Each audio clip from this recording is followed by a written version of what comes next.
Tie dievčatá sú na tom naozaj veľmi zle. Poviem vám pravdu, že aj pre mňa samú ako splnomocnenkyňu to bolo strašne náročné to počúvať. Je to veľmi emocionálne, je to veľmi citlivé.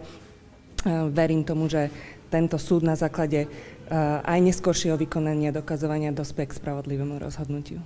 Bohužiaľ, dnes je to tak, že tie dievčatá sú naozaj v takomto stave. Nie len jedna, ale obidve, že vidia potenciálneho vraha alebo to negatívne v každom, kto je v podstate okolo nich a hlavne, ak sa to spomína o osoby mužského pohlavia, niekto, kto má kapucu, kto má šiltovku. Takže tie dievčatá sú naozaj poznačené a je veľmi smutné to, že ako to pôjde vôbec do budúcna, čo dnes sa ešte nedá povedať. Pán doktor Ťažký sa myslím, že jednoznačne vyjadril v rámci svojho znaleckého posudku aj na dnešnom pojednávaní, že v podstate verzia náhodného vniknutia do noža je nepravdepodobná z pohľadu tej jednak trajektórie tej rany, ako aj to, kde ten nôž smeroval, že išiel v podstate znútra von a v podstate aj to, že ten nôž v podstate prenikol až do chrbtovej časti.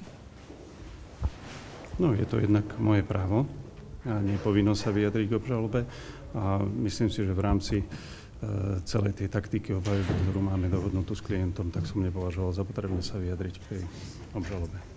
On sa podrobne vyjadrí samozrejme vo svojej výpovedi a tam všetko objasní.